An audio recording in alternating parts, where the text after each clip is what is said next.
We hope you enjoy your presentation. By the way, we hope you enjoy the presentation, not the subject of epidemics.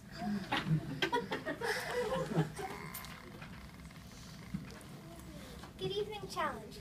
How are you doing? I'm Brenda from Channel 6 News, and today we will have expert scientist Zina Hijazi to educate us about the subject of epidemics. Now, Zina, I have some questions for you. And the first one is, what is this Yersinia pestis virus people keep hearing about? Sure, I would be happy to answer your question. But first, let's talk about what epidemics really are. An epidemic is an infectious disease that spreads throughout the community. The difference between an epidemic and a pandemic is that when an epidemic occurs, it is spread in a certain place or country. A pandemic is when it becomes global or happening over a wide area. The word epidemics comes from the Greek word meaning prevalent among the people. When it is a pandemic, it literally becomes to all the people. The word pandemic comes from the Greek words pan, meaning all, and demos, meaning people. Pretty cool, right? Yeah, that is cool. I never knew that. There are two classifications of epidemics.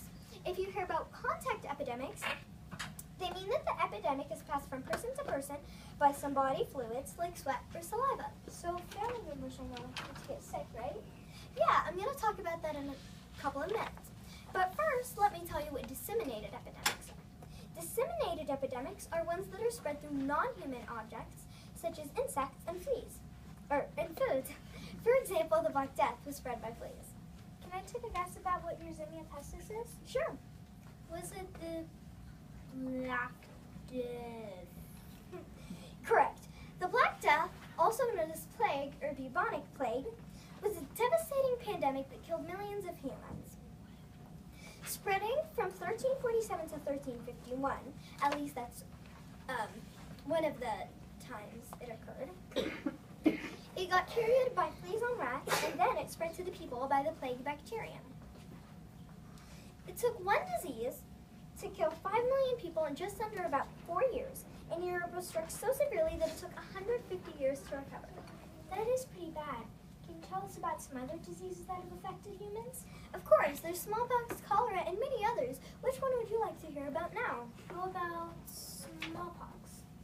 All right. Smallpox is not something you would be okay with getting anytime soon, like a cold, where you can still go to school and work. You can tell if you have smallpox by these symptoms: high fever, muscle pain, constant vomiting, and a rash of little bumps that seem better than they really are. Was there ever a cure for smallpox? Well, yes. Edward Jenner was the first person to know how to vaccinate a person against smallpox. He figured out that people who had been infected with cowpox were immune to smallpox. Cowpox is a similar but much less serious disease. When you get it, you usually get small, scab-like, itchy red ovals on your skin that are also uncomfortable. That would be a good movie. Smallpox, the evil cousin of chickenpox. That would be. Anyway, how did this Edward Jenner make sure of it, Zina? That's a good question. He did so by infecting the test subject with cowpox. Then, after the patient had recovered, he exposed the patient directly to smallpox. The patient did not have his body affected at all by the virus. I have another inquiry. Treatments for epidemics are changing, as I'm sure our audience here at Challenge can agree. Can you tell us how? Of course. As we all know, epidemics and their treatments change. This is because of all the new discoveries in technology. In the past, epidemics were wider and spreading more, mostly because of the lack of knowledge. Doctors did not have enough information to treat patients, and this was the reason that almost everyone would eventually get sick, unfortunately starting the global pandemic. Wow. These days, ways of treating the sick have changed with a lot of discoveries and new inventions occurring. Nowadays, a sick person can be treated effectively and be well soon. There are better methods of sanitation, which is helping many people throughout the world who are sick with malaria, cholera, AIDS, and many others. For example, people in Africa with malaria now often have nets over their beds in order to prevent mosquitoes from getting even more people infected with the disease. Many undeveloped countries still use unsanitary methods to get their water and food supplies, such as using the same water to bathe, drink, and wash livestock. This could lead to outbreaks of diseases. So one person would be like So one person would drink some water and be like, and the other person would be like, sorry, didn't mean to kill you. I washed my cow in that.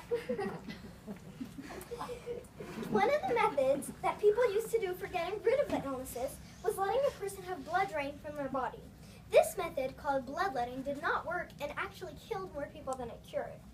Also, people would mix magical potions and magic spells to prevent them. These were mostly harmless and never really did work. Too bad Harry Potter wasn't there, am I right? You are. Do you have any more questions for me? Yes. What are the causes of epidemics? When things called pathogens get in the body, they can cause disease. The main types of pathogens are bacteria, viruses, and protozoa. They can be spread through the air by animals and water. Viruses are the smallest, but they can also be the deadliest. They invade cells and have them make more of the virus. Then they break off the cell, now called the host cell, and move on to another. Bacteria are inside us and around us. Most are harmless and some even help our body. But if unnecessary bacteria get in your body, they can multiply quickly. They make poisons that can damage cells and stop body functions. Bacteria can cause epidemics like cholera. Protozoa are single-celled. They are the largest and mostly spread by insects. They cause epidemics like malaria and the West Nile virus. Thank you, Zena. Now that we know about different epidemics, can you tell us how to prevent them? All right. Now we all know that there are many different ways of treatments for epidemics and preventing them, such as taking certain medicines and simple everyday things like washing your hands. Almost every time, the best way to prevent epidemics is to get immunized or getting a shot to prevent a certain disease. These are made of weak doses of the disease that will not make a person sick and teach the immune system how to fight it off. If the person does get the full disease, the immune system knows how to prevent it. Another way to prevent getting sick is to wear bug spray for certain diseases. More ways to prevent epidemics are washing your hands, not touching parts of your face, and wearing sunscreen. These are simple ways that don't seem important, but they play such an important role in our lives. It may not seem like it, but these three things are ones that can change more than you think. You heard challenge, wash your hands. And for those who didn't understand that, wash your hands. You need to know that our actions will always affect epidemics. This does not mean you need to right away go and donate thousands of dollars to organizations, although that would be nice. Some of the best ways to help prevent and work against epidemics is to do simple actions, such as covering your cough. Some others are avoid close contact, stay home when you are sick, and regularly clean your surfaces at home, work, and school if you can. And you can also get disinfected. Another way is to get recommendations on different sites that cover this topic, how to stay healthy and prevent diseases from spreading and causing outbreaks. And one more question. The AIDS epidemic is something I was wondering about. Could you tell us a little bit more about that? Yeah. AIDS is short for Acquired Immune Deficiency Syndrome. AIDS is a disease that destroys the immune system. A virus called HIV, the cause of AIDS, attacks the T cells, an important part of the immune system. T cells stand guard over your immune system and drives off pathogens that invade your body. When a lot of these are destroyed, the immune system is weakened. Illnesses that your body can normally fight off, like the common cold, can get in and cause more trouble than usual. A person is considered to have AIDS when they reach a low number of T cells and the body cannot fight off infection. AIDS is spread through body fluids and if treated properly, people who have HIV cannot get AIDS, but it is important for adults to still get tested. HIV can stay in your body for years before it really makes you sick. And those who do get treated for HIV still need to get checked because the virus will mutate or disguise itself so the immune system doesn't recognize it. Thankfully, doctors are working to find something that destroys HIV for once and for all. All right, challenge. Now you know all about epidemics. Thank you so much, Zena. And to everyone, good luck keeping those epidemics away. Bye!